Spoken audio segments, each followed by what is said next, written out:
todos, sejam muito bem-vindos à oitava edição do nosso podcast. Hoje trazemos um tema extremamente importante e de muita relevância social: as vicissitudes do empreendedorismo juvenil em Moçambique. E para este debate, essa pequena conversa, nós trazemos o nosso convidado especial, que já é uma cara familiar para todos vocês aqui. Desde já, sinta-se muito cumprimentado, Dr. Sérgio. Seja muito bem-vindo à oitava edição do nosso podcast. Nós sabemos que de uns tempos para cá, desde a época da Covid, houve um significativo avanço no que concerne ao empreendedorismo em Moçambique. Portanto, nós percebemos que na prática existem muitos obstáculos que acontecem, muitas pessoas têm vontade de empreender e algumas não conseguem e outras conseguem. Eu gostaria de saber sobre os principais obstáculos estruturais que os jovens em Moçambique enfrentam para empreender. Tanto muito obrigado. Eu começava também por saudar a si e a todos aqueles tanto que nos vêm a partir deste canal. E importa aqui também referir que houve uma ligeira interrupção, tanto dos nossos podcasters, devido às cheias e às inundações que afetaram a província. Fomos solidários nesse sentido e pensamos que agora tanto é oportuno darmos continuidade. E indo, portanto, à sua questão, eh, quais seriam os obstáculos, tanto visíveis, nesse quesito de empreendedorismo? Nós sabemos que o nosso país, tanto, tem algumas regras para a concessão, tanto de créditos aos jovens, e essa política, tanto de concessão de crédito para, tanto para iniciativas juvenis, eh, os requisitos em si já constituem tanto um obstáculo.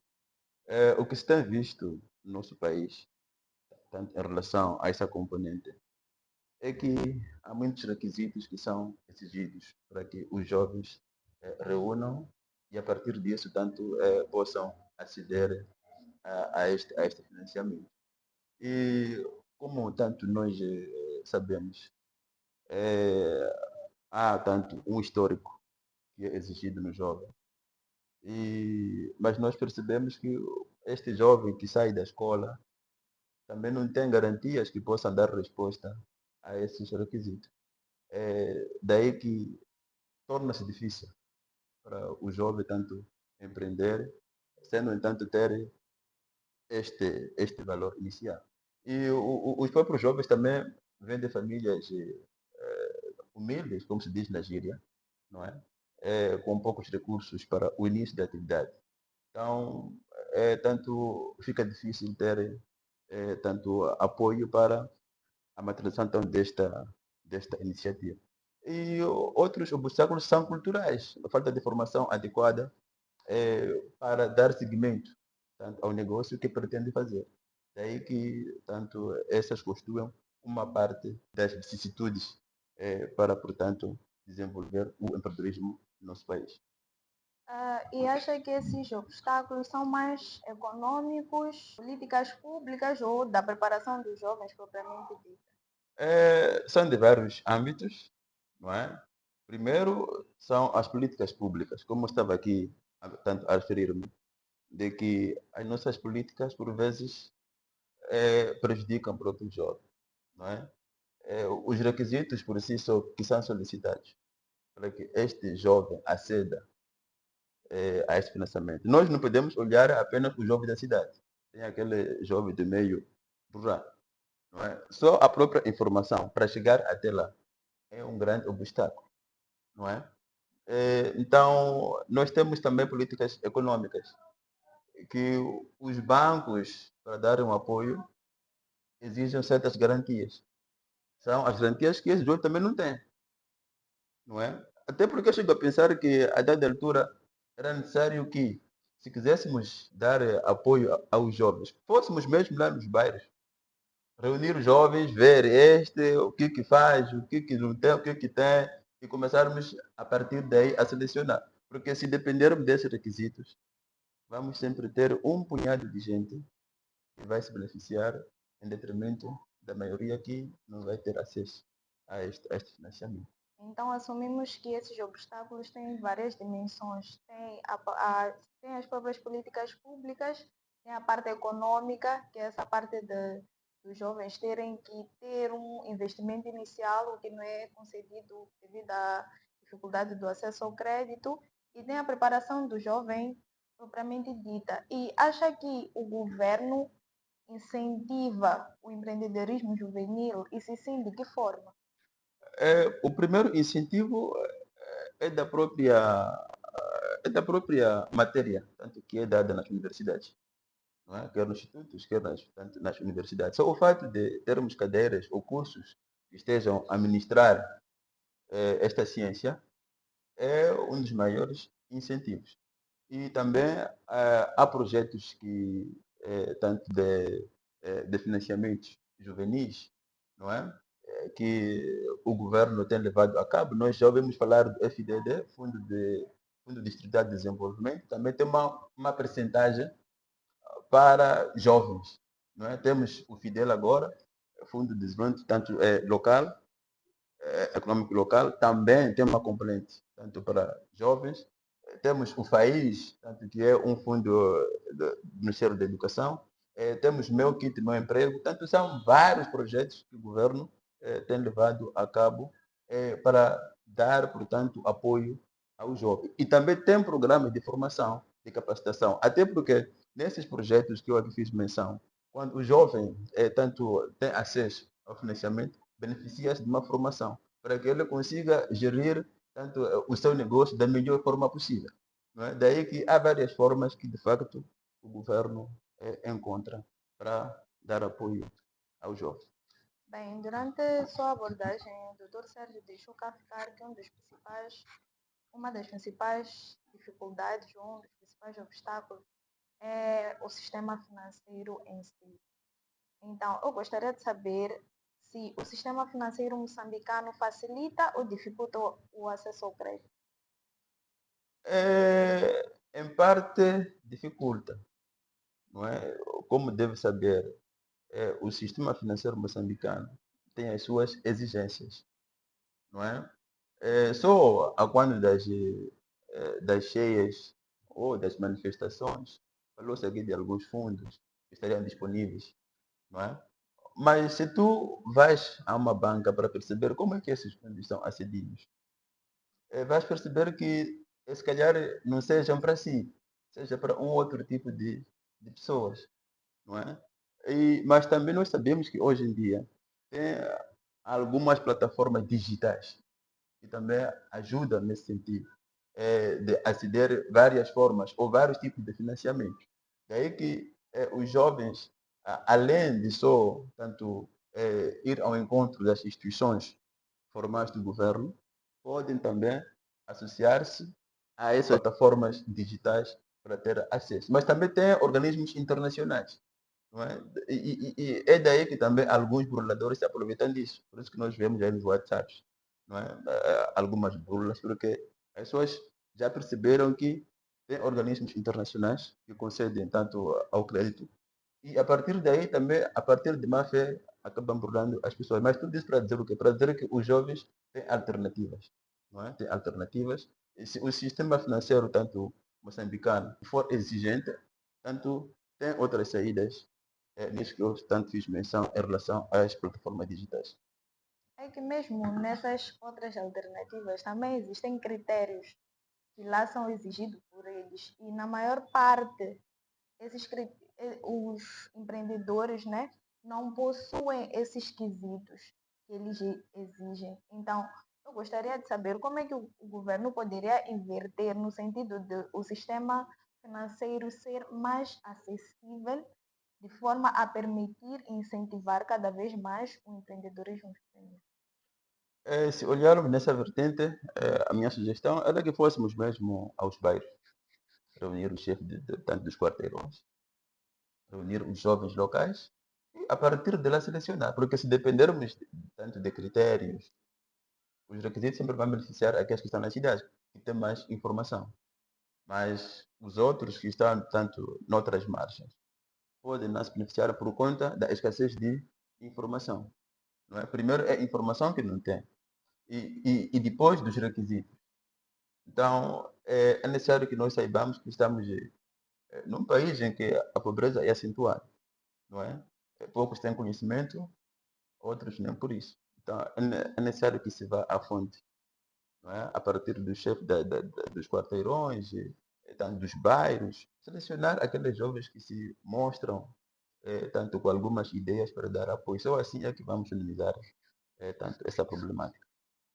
Em Moçambique, grande parte das atividades econômicas ocorrem no setor informal, onde muitos jovens encontram uma oportunidade para gerar uma certa renda. E como é que o empreendedorismo informal contribui para o crescimento econômico e para o desenvolvimento local? Ok. Nós sabemos que nos tempos atuais há escassez de emprego, né? E uma das saídas que se tem é o empreendedorismo, né? Fazer seu negócio e a partir disso garantir o autossustento, não é? E também garantir o autoemprego. Como é que isso contribui? O jovem, quando faz um negócio informal, tem uma taxa que paga. O somatório dessas taxas ajuda ao governo local ou ao município, não é? A desenvolver atividades que possam contribuir para o desenvolvimento ou tanto o crescimento local, não é? Tanto de uma e de outra forma. O comércio informal juvenil vai contribuir com as suas taxas para os cofres do Estado, dessas instituições que tutelam tanto esta área. E a partir desse somatório dessas taxas, vai garantir o desenvolvimento, quer local, quer do indivíduo que tanto pratica este negócio. É que no empreendedorismo informal, na minha opinião pessoal, nós verificamos situações como o emprego infantil, por exemplo. Temos a desordem, por exemplo, nos mercados, e eu acredito que isso não gera, pode até gerar crescimento econômico, mas isso não gera desenvolvimento, porque nós queremos mercados organizados, queremos crianças na escola. E o empreendedorismo informal, até um certo ponto, acaba criando essas situações que não são muito benéficas para aquele que é o desenvolvimento local. Não obstante do fato que boa parte deles não conseguem poupar. Eles vendem para consumir e não conseguem poupar, isso faz com que eles não consigam empreender ou de forma a crescer no mercado. Então, como é que nós podemos reverter essa situação? Tu aqui fazes menção de dois aspectos. O primeiro é da desordem dos mercados. Eu não sei quando fazes menção disso, no que queres se referir, mas se for aquelas situações em que eu pago uma taxa, depois saio à rua ou vou ao mercado, depois, tanto, sei lá, sou perseguido. Pode ser que a pessoa tenha pago uma taxa para um sítio, né, para exercer uma atividade no sítio, e quando vê que esse sítio não tem uma demanda, tanto uma procura necessária, então desloca-se para outro sítio. E por vezes vai-se a sítios tanto impróprios para fazer este negócio, que até pode, sei lá, propiciar acidentes. Então, quando faz essa dispersão, então percebe-se que há uma desordem. Mas também são novos desafios que os municípios e as cidades, os governos, têm nos dias de hoje. Não é? Agora, em relação à questão infantil, é preciso que haja denúncias. Né? Tanto algumas vezes tanto os nossos pais, na inocência, nos mandam vender pão, vender petróleo, quando a gente volta da escola, entende que está a ocupar a criança, mas na inocência não percebem, não é? De que essa atividade é infantil, pode, tanto a dada altura, sei lá, perturbar tanto alguma rotina da criança, no que diz respeito aos exercícios escolares. Então, é preciso que as pessoas que veem, né, haja tanto políticas, existem também políticas que desencorajam isso, mas o importante é que haja denúncias, haja fiscalização, não é, no seio dos mercados, das autoridades, tanto, sei lá, municipais, consigam diagnosticar esses menores que exercem essa atividade e solicitem ou convoquem os pais para desencorajar, sensibilizá-los. não é? Porque, de facto, quem exerce uma atividade que não seja da sua idade, a dada altura, pode aqui trazer alguns transtornos. Certo. Doutor Sérgio, eu vejo muitos, eu sou jovem, também empreendedora, e também vejo muitos empreendedores de sucesso que não necessariamente precisaram ter uma formação técnica profissional para isso, mas mesmo assim conseguem se sobressair e se tornar grandes empreendedores. Então, eu gostaria de saber, doutor Sérgio, será que é mesmo necessário ensinar a empreender? Porque, por exemplo, temos uma escola superior de negócios e empreendedorismo. Qual seria a diferença de alguém que foi formado numa escola superior de negócios e empreendedorismo e alguém que empreendeu de forma empírica, sem É, precisar de uma formação propriamente dita? é, uma coisa é sorte, outra coisa é conhecimento, não é? É, não sei até que ponto assumimos que está a ter sucesso porque não foi à escola. Não sei até que ponto. Mas o que eu tenho aqui a dizer em relação a esta abordagem é de que há aqueles indivíduos que cresceram com seus pais que eram tanto comerciantes. Foram aperfeiçoando com os pais como é que se fazia o comércio, não é? E nós também não podemos confundir comprar arroz a 15, vender a 20 e pensar que é empreendedorismo, não é? Então, há indivíduos que nasceram ao lado dos pais, foram aprendendo e foram aperfeiçoando. Há outros indivíduos que nem por isso. Não estudaram, não tiveram nenhum familiar que tivesse alguma habilidade nessa área, entretanto, estão aqui com sucesso. Então, por quê? Por que estudar se há pessoas que estão a ter sucesso? O que deve perceber hoje em dia, a tendência de todo mundo é do quê? Estudar. Empreender. Estudar. Ok? Fotógrafos estão a estudar, músicos estão a estudar. Quase é uma forma de ser e estar. Uhum. E se for já ver também, é uma ciência, por isso que se estuda. Então, e nós temos esses empreendedores que tu dizes que não precisam de estudar. E agora que tem dinheiro, tem sucesso, já quer ir à escola. Há casos. E alguns deles que você pensa que têm sucesso, não estão só. Estão rodeados de assessores estudados, que dão aconselhamento em diversas matérias de negócio. O que traz a ciência? Se for já ver, há anos, antes da globalização, nós tínhamos comerciantes locais. Júlio comercial, Afonso comercial, Manuel comercial. Quando abrimos a globalização, para onde foram todos esses? Faliram. O que falhou? Falhou a ciência. Não tinham estudado o nicho. Ficaram nas cidades. Mas podiam ter saído para os postos administrativos. Podiam ter saído para as localidades. Mas porque não tinham esse conhecimento empreendedor, faliram. Não sabiam que poderiam diminuir o preço do produto e fazer uma compensação com outro produto. Tanto não conheciam, não sabiam fazer plano de negócio. Não sabiam fazer marketing. E a maior parte dessas pessoas estão a arrendar suas lojas aos chineses, aos indianos e aos demais comerciantes ou empreendedores que agora estão. Então, por isso que você fazer uma coisa por sorte e fazer por conhecimento, é preferível fazer por conhecimento, não é?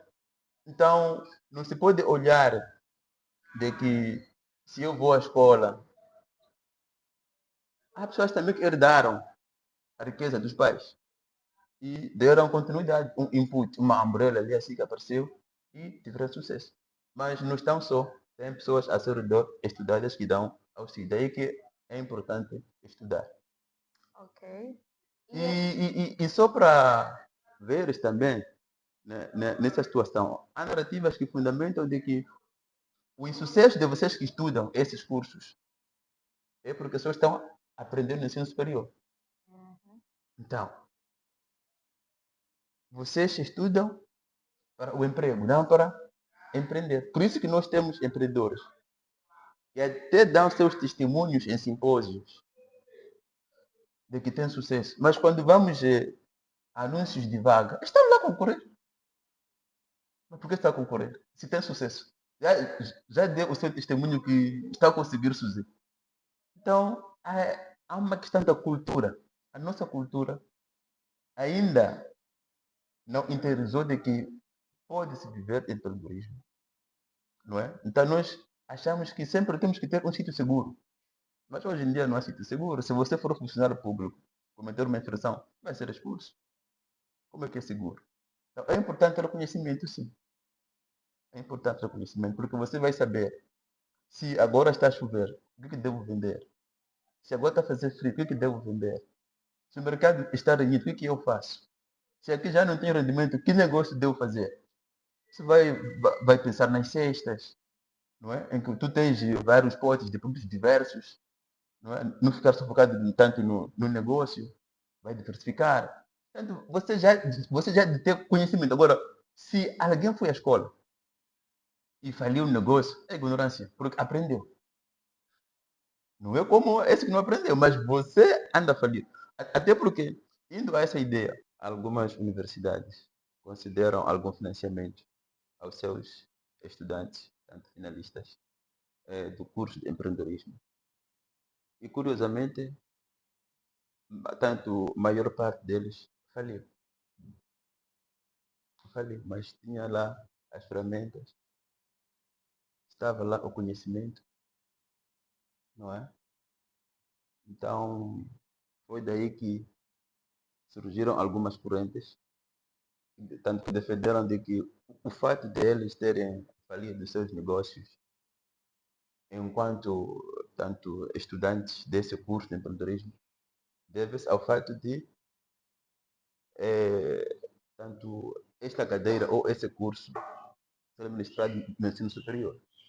Não é? O entendimento dessas correntes era de que devia ser dado a partir do nível básico para frente. Então, a partir daí, o aluno já saberia tanto como fazer, já teria um conhecimento mínimo em relação tanto a essa matéria. Ok. Mas temos indivíduos que também se formaram nessas escolas, tanto que têm sucesso. Então, abre outro espaço. Então, aquela teoria de que o empreendimento, tem uma teoria que diz que empreender não se ensina, é um dom que a pessoa nasce. O que o Dr. Sérgio acha sobre isso? Acha que se ensina a empreender ou é um dom nato que a pessoa tem? É preciso ter em conta que todos os provérbios são dados num contexto. A pessoa que desenhou este provérbio pode ser que se referisse a uma situação, mas nós, ao interpretarmos, podemos buscar para aquilo que conforta a nós. É que nem dizer correr não é chegar. Mas nós sabemos que Mutola ganhava correndo rápido. Então, é preciso analisar os contextos. Então, correr pode ser chegar, O sim. correr pode ser chegar, sim, dependendo do contexto. Ok. Então, daí que também essa visão de que não se ensina. Há pessoas que nascem com este dom, mas há outras, e a maioria, Então, é que tem possível ensinar a empreender. que tem que aprender. Sim, é uma ciência. A ciência muda com o passar do tempo. Daí que é preciso aperfeiçoar a Ok. ciência. Sim. E que estratégias inovadoras podem ser adotadas para transformar as dificuldades do empreendedorismo em oportunidades?